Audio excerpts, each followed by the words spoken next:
우리 하나님 말씀 창세기 2장 15절로 17절 말씀입니다.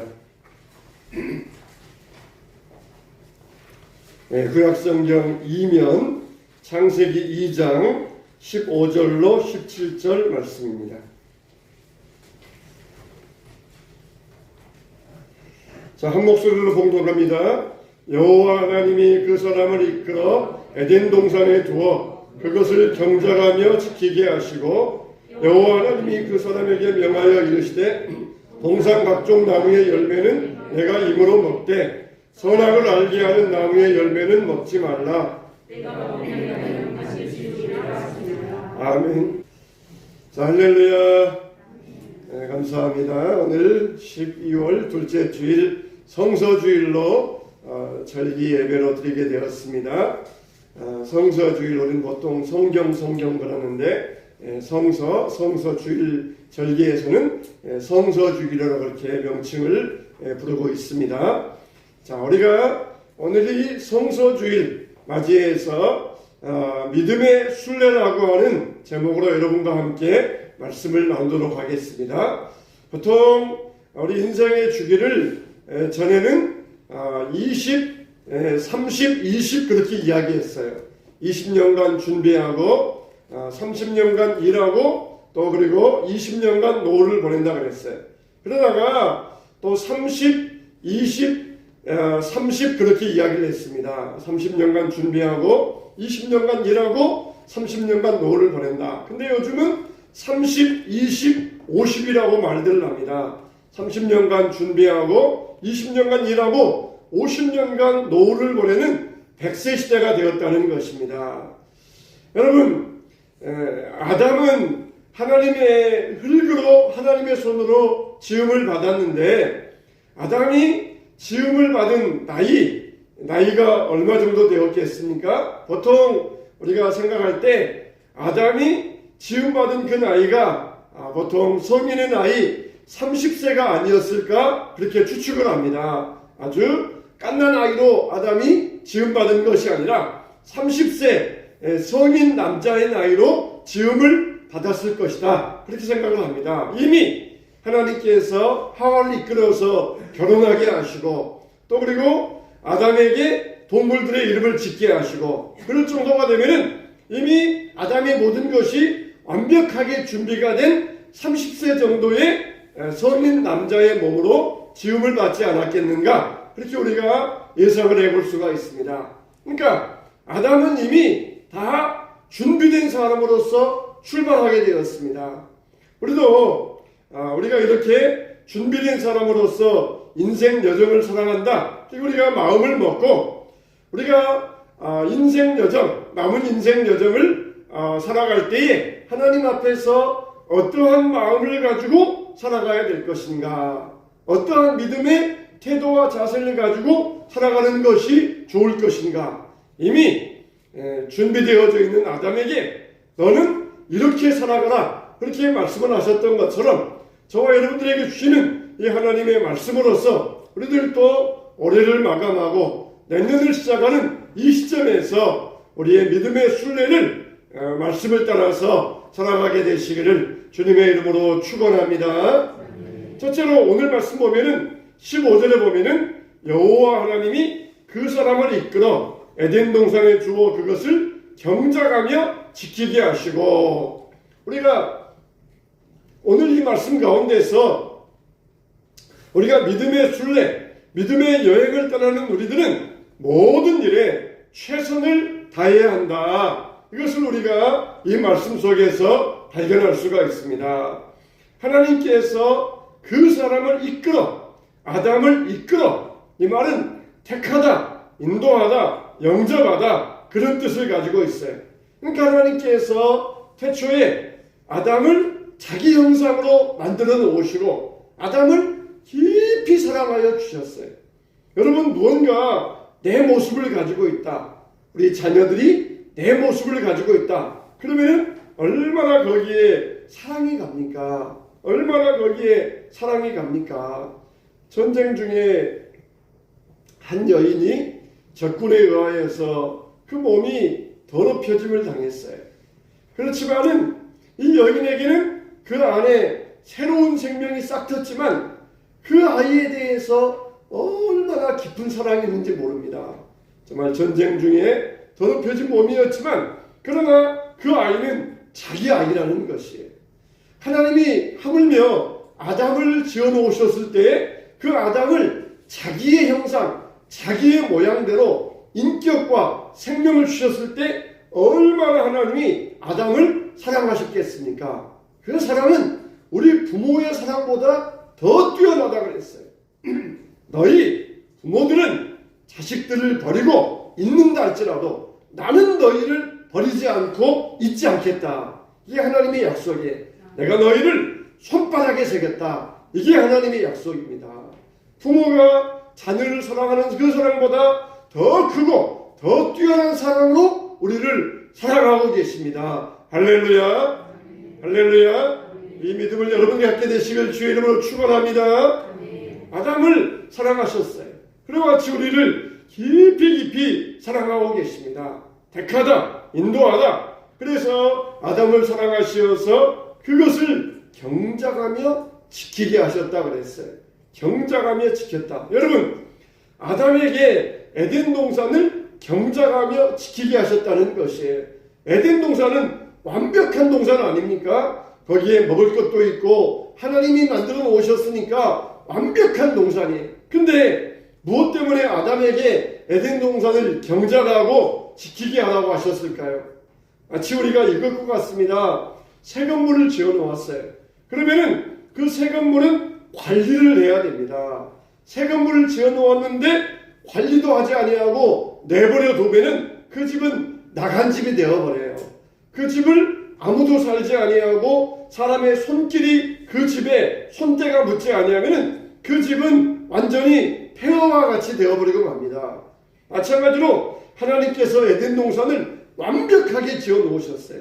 그런데 우리는 이제 그 에덴 동산을 관리해야 될 책임이 우리에게 있다는 것이에요. 주변에 건물들이 하나하나 비어가고 있잖아요. 이제 이것도 이제 새 건물들이 들어서게 될 것이에요.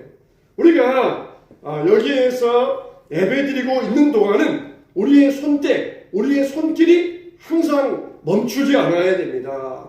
항상 우리가 이 교회를 관리하고 교회를 위하여서 최선을 다할 수 있어야 돼요. 정말 어떤 면에 있어서는 사람들 마음도 뒤숭숭해질 수도 있지만은 그러나 여러분들 전혀 요동하지 아니하고 함께 예배할 수 있고 기도할 수 있는 게 참 얼마나 감사한지 모릅니다. 기간은 언제인지 모르지만 어쨌든 우리가 주님 안에서 항상 최선을 다할 수 있어야 돼요.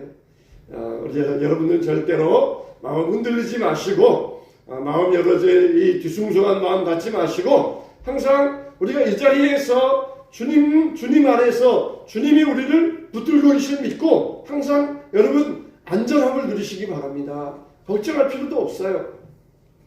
자, 그래서 여러분들에게 다시 한번 부탁드리는 것 정말 감사의 말씀 드리고 하나님께서 우리를 위하여 예비하신 처소가 있고 우리가 갈 곳이 있음을 알고 최선을 다해야 돼요. 여기 보면은 하나님의 은혜와 인간의 최선 이게 동등하다는 것을 볼 수가 있어요. 하나님은 아담을 위하여서 최고로 좋은 완벽한 에덴 동산을 만들어 놓으셨어요. 근데 아담에게 경작하며 다스리게 하라. 그러니까 하나님께서 완전한 것을 만들어 놓으셨고 또 아담에게 경작하며 관리하라. 이게 바로 하나님의 은혜와 인간의 최선 이것이 만날 때에 하나님의 역사가 일어나는 것이에요. 하나님 해주세요. 하나님께서 다 이루어주세요. 내가 가만히 있는 것이 아니에요. 하나님이 하실 때에 내가 최선을 다하면서 내가 믿음으로 나아갈 때 그때 하나님의 역사가 이루어진다는 것이에요.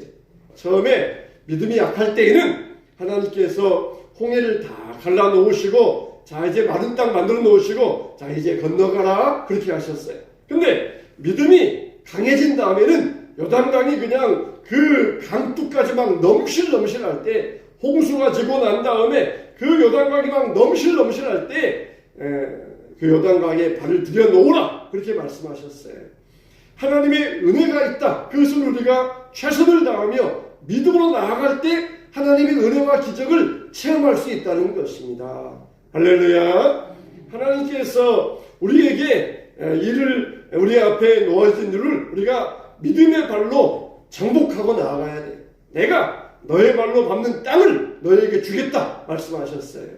우리가 다 하나님이 만들어 놓으시고 정복된 땅을 가는 것이 아니라 너의 발로 밟는 땅을 내가 너에게 주겠다고 약속하여 주셨습니다.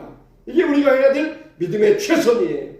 하나님의 은혜가 있으면 우리의 최선이 있어야 됩니다. 에덴 동산도 완벽한 곳이지만 그러나 인간이 최선을 다해서 관리할 때 그 에덴 동산이 더 복된 자리가 되고 더 빛나는 자리가 될 수 있어요. 여러분의 손길과 여러분의 마음이 항상 교회 안에 있어야 돼요. 교회를 잘 관리하고 교회를 위하여 기도하고 그래야 교회가 더 빛을 발하게 되는 것입니다. 우리는 정말 경장하다. 이 말은 봉사하다, 시중들다, 또 그 말 가운데는 예배하다 그런 뜻이 있어요. 그러니까 우리가 할 수 있는 최선의 우리 인간의 관리는 무엇입니까? 하나님의 전에서 예배하는 것이에요. 예배의 자리에서 예배 시간마다 하나님의 전에서 예배하는 것, 이 우리가 하나님의 집을 관리하는 최선이 되는 것입니다. 항상 무엇을 하든지 죽게 하듯 하라 그랬어요. 그건 무슨 말씀입니까? 예배 드리듯 하라는 것이에요. 무슨 일을 하든지 예배 드리듯 하라는 것이에요.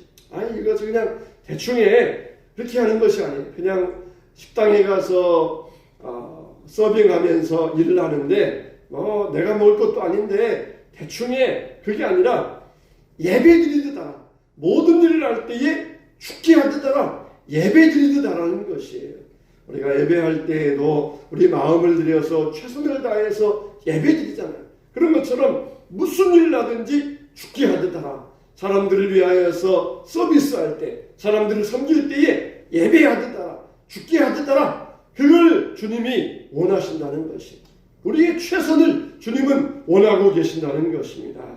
그러니까 우리 믿는 사람들은 가정생활에도 최선을 다해야 되지만 교회생활, 신앙생활에도 최선을 다해야 됩니다. 그러니까 믿는 사람들은 세상 사람들보다 배나 더 부지런해야 돼요. 가정생활 해야 되고 그 다음에 교회생활, 신앙생활 해야 되니까 배나 더 부지런해야 됩니다. 배나 더 부지런해야 돼요. 한쪽에만 치우쳐가지고 가정생활에 치우쳐가지고 교회생활 소홀히 하는 것 하나님의 뜻이 아니에요. 더 부지런해야 됩니다. 피곤해서 힘들어서 못한다. 그거는 하나님 앞에서 허용되지 않아요. 우리가 더 부지런해야 되고 그러기 위해서는 하나님 앞에 힘을 구해야 돼요. 건강을 구해야 돼요. 능력을 구해야 됩니다. 하나님 앞에서 힘있게 나아갈 수 있도록 구할 수 있는 자가 되어야 돼요. 우리가 있는 것 가지고 다 사용하고 끝나는 것이 아니라 하나님께서 주시는 힘을 가지고 나아가야 돼요. 능력을 가지고 나아가야 돼요. 세상 일 하다가 주일 못했다. 하나님 세상 일 하다가 가정 돌보다가 왔습니다. 내 집에 일은 너 얼마나 했느냐? 세상 일 하다 보니까 못했습니다. 나 세상 일 열심히 했습니다. 그럴 때 하나님께서 오냐 잘했다 칭찬하시겠습니까? 내 집은 내 일은 왜 그렇게 뒷전에 두고 내가 드리는 예배는 왜 뒷전에 두고 아무 일도 하지 않다가 이렇게 왔느냐? 하나님 앞에 책망 들을 수밖에 없어요. 하나님께 힘을 구하세요. 능력을 구하세요. 하나님 힘이 약합니다. 능력 주세요. 건강 주세요. 주기를 할 수 있도록 하나님께서 나에게 힘을 더하여 주시고 독수리와 같이 날아감 같게 하여 주세요. 그러니까 이게 구하시기 바랍니다. 그럴 때 하나님께서 우리에게 필요한 것을 주신다 그랬어요. 그래 내 일 하는데 내가 너를 가만두겠느냐? 내가 너에게 물질도 주고 힘도 주겠다. 이게 하나님의 응답이라는 것이에요. 이렇게 우리가 하나님께서 주시는 이 삶의 터전에서 삶의 현장에서 열심히 최선을 다하여 예배하는 마음으로 감사하며 그 현장을 지키고 그 현장을 관리할 수 있어야 돼요. 에덴 동산 완벽한 곳이지만 사람들이 최선을 다하면서 관리할 때에 그것이 더 아름답게 열매 맺는 장소로 만들어 주시겠다는 것이에요. 여러분 믿음의 순례를 떠나왔고 앞으로 또 새롭게 이 출발선상에서 출발하는 저와 여러분들에게 가정생활도 교회 생활도 우리가 믿음을 다하여서 열심히 다 감당할 수 있도록 최선을 다하고 감당할 수 있도록 말씀을 드립니다. 하나님의 은혜가 있으니까 우리의 최선이 있어야 돼. 그럴 때 하나님의 큰 역사가 우리 교회 안에도 하나님의 놀라운 역사가 일어나게 될 줄로 믿습니다. 두 번째로 16절에 보니까 여호와 하나님이 그 사람에게 명하여 이르시되, 따라서 합시다. 명하여 이르시되. 두 번째로 우리가 믿음의 순례 여정에서 우리에게 지침을 주시는 것은 뭡니까? 하나님의 말씀을 나침반으로 삼아라는 것입니다. 그 사람에게 명하여 이르시되, 하나님께서 에덴 동산으로 인도해 주시면서 아담에게 딱 맞는 말씀, 합당한 말씀, 그 말씀을 주셨다는 것이에요. 아담에게 딱 맞는 말씀, 아담에게 딱 해당되는 말씀, 아담에게 주시는 그 말씀으로 명하여 주셨다는 것이에요. 우리는 험난한 세상을 살아가고 있습니다. 우리는 정말 어렵고 힘든 세상을 살아가고 있어요. 시편에 보면은 주의 말씀은 내 발의 등이요 내 길의 빛이라고 말씀하고 있어요. 그 말씀 가운데 우리가 뭘 전제하고 있습니까? 세상은 어둡다는 것이에요. 빛이다, 등이다. 이거는 한낮에는 필요 없어요. 태양이 떠있는 한낮에 등잔불, 이거는 필요가 없습니다. 근데 주의 말씀은 내 발의 등이다. 그건 뭡니까? 세상은 어둡다. 이걸 이미 전제하고 있어요. 세상은 어두운 게 세상이다. 밝은 건 세상이 아니에요. 칠흑 같은 어둠이 있는 게 세상이다. 세상이 밝다. 그러면은 주의 말씀의 등, 이거는 이 세상이 밝은데 등잔이 무슨 필요 있겠습니까? 근데 주의 말씀이 등이다. 세상은 어둡다는 것이에요. 아담처럼 초창기 때에는 그 단순한 시대 때에는 그냥 하나님 명령도 단순했어요. 아담 때에는 일어나서 하나님 말씀 따라서 에덴 동산 경작하고 지키고 그거면 끝났어요. 근데 모세 시대 때에는 율법이 600가지가 필요했습니다. 그만큼 세상이 복잡해지니까 600가지의 율법을 주었어요. 하물며 지금은 어떻습니까? 모세 시대와는 비교도 안 되게 더 복잡한 시대가 되었어요. 그만큼 우리는 다양한 하나님 말씀으로 우리 삶에 적용하며 해답을 얻을 수 있어야 됩니다. 아담 시대와 같으면은 선악과 있지, 그거 따먹지 마. 그러면은 단순한 그거 하나, 그 명령만 지키면은 끝이었어요. 근데 모세 시대에는 600가지, 지금 이 시대에는 복잡한 시대 가운데서 정말 다양하게 들려주시는 하나님 말씀을 우리가 살필 수 있어야 됩니다. 그 하나님 말씀 우리가 듣고 그 말씀을 가까이 할 수 있어야 돼요. 아! 세상은 어두운 거야. 그 세상을 너희가 탐험하기 위해서는 반드시 말씀의 빛이 필요한 거야. 그렇게 권면해 주시는 것이에요. 여러분, 사람들은 여러 가지 등불을 가지고 세상을 살아가려고 합니다.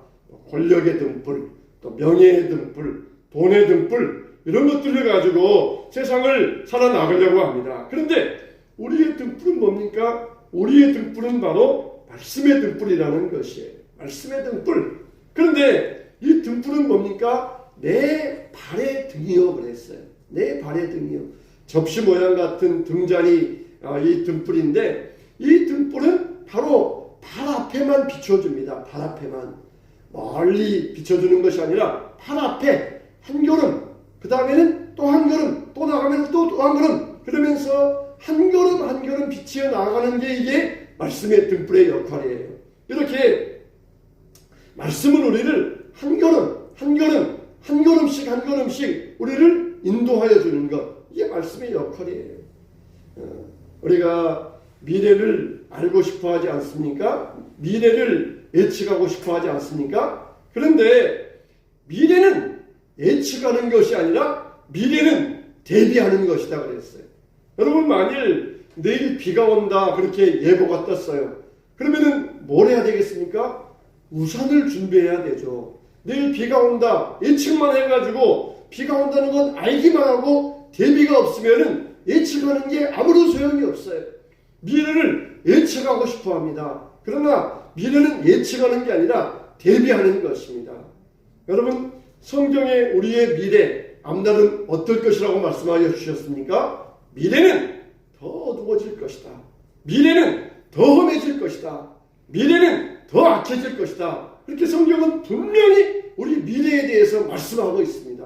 그럼 우리는 어떻게 되겠습니까? 미래를 대비할 수 있어야 돼요. 대비할 수 있어야 돼요. 미래가 어두워지는 것뿐만 아니라 미래에는 더 많은 함정들이 있어요. 함정들. 수많은 함정들, 유혹들, 이것들이 있습니다. 옛날 같으면은, 아담 시대 같으면은, 모세 시대 같으면은 그냥 어둡기만 하고 등잔불 가지고 나갔으면 되는데, 지금은 어두울 뿐만 아니라 수많은 함정들, 눈에 보이지 않은 수많은 것들, 유혹들이 곳곳에 산재해 있다는 것이에요. 그렇게 우리가 미래를 예측했으면 어떻게 됩니까? 미래를 대비하고 준비하고 나아갈 수 있어야 돼요. 하나님 말씀으로 미리 무장하고 미리 영적인 전신갑주로 준비하고 나아갈 수 있어야 됩니다. 그런데 예측만 하고, 그래, 미래는 더 어려워질 거야, 앞날에 이제 경제적으로 힘들어질 거야, 예측만 하고 준비하지 않으면 어떻게 되겠습니까? 앞으로 우리도 마찬가지예요. 지금처럼 그렇게 소비 생활하면 되지 않을 것입니다. 점점 경제는 틀림없이 어려워질 것입니다. 그러면은 지금처럼 소비 생활하고 살다가 앞날에 어려워진 경제 가운데 어떻게 대비하겠습니까? 점점 더 고도적인 성장 시대에서 이제는 저성장 시대로 이제는 가고 있어요. 그렇게 예측이 되었으면 준비해야지, 지금처럼 쓰고 먹고 놀고 그렇게 하다가는 우리 인생은 망하는 길밖에 없다는 것이에요. 그래서 하나님 말씀을 나침판으로 삼아야 됩니다. 하나님 말씀을 나침판으로 삼아야 돼요. 아담에게 선악을 알게 하는 나무의 열매를 먹지 말라 말씀하셨어요. 이거는 하나님께서 아담에게 하신 한 가지 약속입니다. 딱 한 가지 약속이에요. 그 많은 것들이 있습니다. 생명나무의 열매가 수없이 많이 있어요. 그것들은 마음대로 먹어. 네가 이모대로 먹고 싶은 대로 먹어. 그러나 딱 한 가지, 동산 중앙에 있는 선악을 알게 하는 나무의 열매는 먹지 말라. 그건 무슨 말씀입니까? 이거 한 가지만 나와 약속하자. 그런 말씀이에요. 그렇게 먹고 싶은데 왜 못 먹게 하셨느냐? 그래서 사람이 유혹받은 거 아니냐? 그런 뜻이 아니에요. 하나님과의 약속, 딱 한 가지, 그 약속. 여러분, 좋은 거 하나님 우리에게 다 주시겠다 그랬는데 한 가지 약속만 지켜라. 그러면은 그 한 가지 약속 못 지키겠습니까? 다 주시는데 한 가지만 지켜라? 그러면 우리는 그 한 가지 약속을 못 지킬 이유가 뭐가 있겠습니까? 아담에게 주신 것 한 가지만 약속하자. 바로 그런 뜻이에요. 하나님의 약속의 말씀 따라서 우리가 우리의 삶의 나침판으로 살아야 됩니다. 내가 하나님께서 아담에게 명하여 이르시되, 아담에게 딱 맞는 말씀, 아담에게 딱 해당되는 말씀, 그 말씀을 주셨다는 것이에요. 여러분들도 하나님의 말씀을 나에게 주시는 말씀, 나에게 해당되는 말씀으로 삼아서 그 말씀대로 살아갈 때에 저와 여러분의 인생이 복되고 은혜가 넘치게 될 줄로 믿습니다. 교회에서도 열심히 더 봉사생활 하셔야 됩니다. 교회에 여러분의 손때가 묻지 않은 곳이 없어야 되고, 교회에서 더 열심을 다하여 주의 일에 힘쓸 수 있어야 됩니다. 하나님의 은혜와 우리의 최선을 만날 때에 하나님의 역사가 일어나게 되어 있어요. 세 번째로는 18절 말씀 보니까 여호와 하나님이 이르시되 사람이 혼자 사는 것이 좋지 아니하니 내가 그를 위하여 돕는 배필을 지으리라 하시니라. 세 번째로는 우리가 인생의 순례 여정을 떠나갈 때 동역자가 있어야 된다는 것이에요. 동역자가 있어야 된다는 것.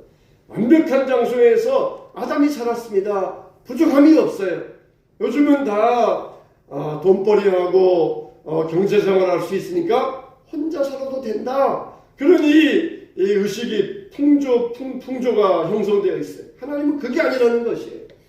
완벽한 에덴 동산에서 아담이 살 수 있었지만, 그러나 혼자 사는 것이 좋지 아니하니 그를 위하여 돕는 배필을 지으라 하시니라. 우리 인생의 여정에는 반드시 동역자가 있어야 된다는 것이, 동역자가 있어야 된다는 것이.